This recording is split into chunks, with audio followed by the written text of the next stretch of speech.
Bismillahirrahmanirrahim. Class 9 students now. This evening girls, I have made next video for physics. This is basically lecture number 23 and we have another lecture number 24. Okay. Now girls, we are going to start a very important topic in physics. Topic is derivation for the formula of the velocity of the gun when it recoils back after firing. So suppose girls, if we consider this gun and a bullet placed inside the gun, bullet and gun different masses, mass of gun is capital M and mass of bullet is denoted by small m. So suppose girls, as the gun is fired, bullet shoots out of the gun and acquires an action momentum, and as a reaction the gun recoils back.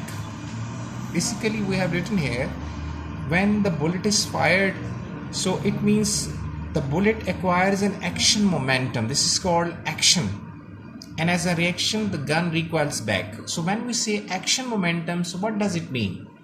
Basically, when this bullet is fired, so bullet having some particular mass m and moving with some particular muzzle velocity, this is known as muzzle. So the velocity with which the gun is fired and the bullet shoots out, so it means that is known as muzzle velocity. So it means now the product of mass and velocity is known as momentum. So that's why I'm saying this as momentum action. This is action, momentum action. Okay. Now, as a reaction, the gun with its mass capital M moves backward. So the jerk with which the gun moves back is basically, we have to calculate that velocity. So we have written here, before the gun is fired, let's suppose someone is holding this gun in his hand, right? Trigger is not pressed, bullet is lying here. Okay. Now see, if we consider the system of these two bodies, so total momentum of the system, but I'm saying before firing. Okay. Now when we say total momentum, so we will discuss the two things: mass of gun multiplied by velocity of the gun, mass of bullet, so multiply by velocity of the bullet. So if you see mass multiplied by velocity of the gun, this is basically mass of gun, velocity of the gun, plus for total we have to add up. So mass of bullet multiplied by velocity of the bullet.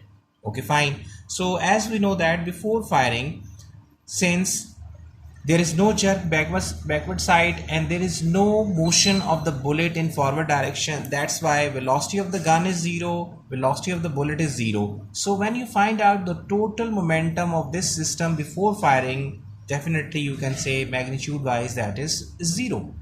Okay, but right after the gun is fired, when the gun is fired, now find out the total momentum of the system. Okay, so can I say now the bullet is moving, shooting off towards the forward direction, right? Let's say the velocity of the bullet with which it leaves this muzzle, so it means that is known as muzzle velocity, is denoted by small v, and small m is denoted by, this small m basically represents the mass of the bullet.